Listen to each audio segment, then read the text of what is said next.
ano? Yan, pagkatapos, lagyan natin ng sugar. At nalagyan ko na siya ng coconut milk. Dadagdagan na lang natin. Yan. Ayan. Parang kagawa tayo ng balls. Ayan. Yan. Ito na yung, ano yan? Ito na uli yung, bukayo na ginagawa natin. Ito yung magiging fillings ng balls na gagawin natin. Ayan, okay na siya. Pwede na natin patayin. Ang ginamit ko dito ay kamuting kahoy na kamuting kahoy na ginadgad ko to, tapos pinapiga ko dun sa nagpipiga ng nyog sa palengke. Kaya siya ganyan na yan. Yan na siya. Yan, dahil malabnaw ito, marami yung nyog. Unti-unti ang paglagay ko. Yan. Tapos meron siyang asukal, meron siyang coconut milk. Yan. Kinakailangan sakto lang yung dami ng kamuting kahoy at saka ng coconut milk para pagka, ayan, malambot, kaya kulang pa sa kamuting kahoy. Lalagyan pa natin. Yan, lalagyan ko na lahat. Ito kasi yung natira ko nung ginawa kong suman. Ginawa kong suman nung Friday. Friday nung Huwebes pala, Huwebes Santo. Ginawa ko. Yan.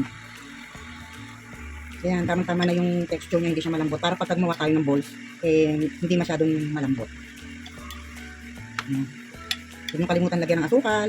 Huwag naman masyadong matamis kasi ang fillings natin ay bukayo na rin. Meron na siyang asukal. Ayan.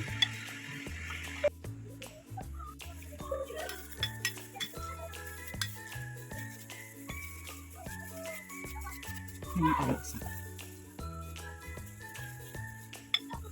Sige tayo lang isa. Bilhin muna natin. Tapos, gagawa tayo ng hole sa gitna. Tapos, maglalagay tayo ng, tumigas na siya. Bukayo. Malit lang yan.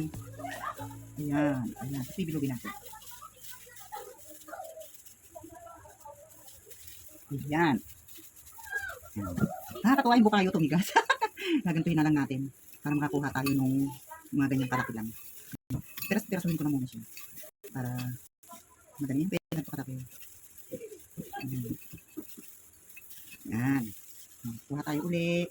Bibilot tayo uli. Tapos, natin doon. Masyadong maliit. Ayan.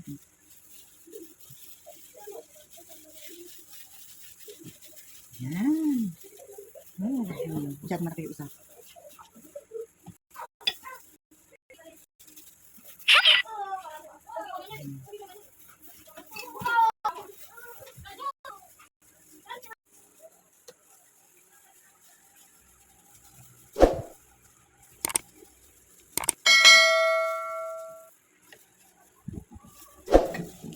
Dalawa.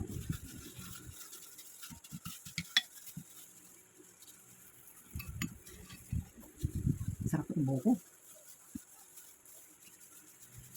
Alam mo yan pa yung nyog na nilagay ko dyan sa freezer. Nakikita mo yun? Yung ginamit ko na nagpalitaw ako. Yan pa yung nyog na yun. Nasa freezer. Hindi siya nasisira basta nasa freezer. Ay! Natulog pa. Kunti na naman. Natulog pa.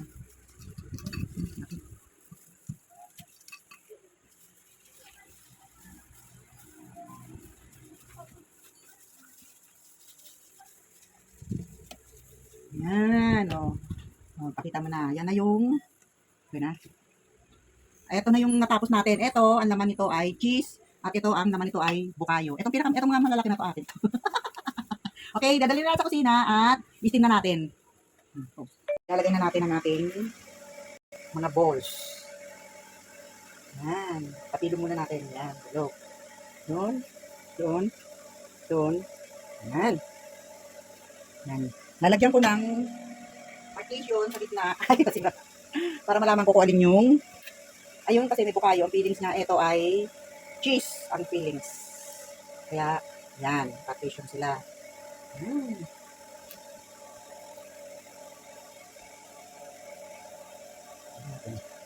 Ayan. Tapos, natapunan natin siya ng dahon ng saging para mabango. Ayan. Pakukulan lang siya natin ng 20 minutes. Ito na, tapos na. Ating pinakahihintay. Diyan! Ayan, init. Yan, kukuha tayo tapos ano natin siya dito. Ay, yan, gaganyan natin siya. O, di ba? Yan, kukuha muna ako dito sa, ang fillings ay bukayo. At dito naman sa kabila, na ang fillings ay cheese. Yan, o. Ayan, ganyan, sarap. Yan, o, yan. Yan na, meron na tayong meriendang kasama balls with fillings sa bukayo and cheese. Yan. Pa sa'yo. Ay, picturean mo nga pa. Ay, ako sa selfie mo.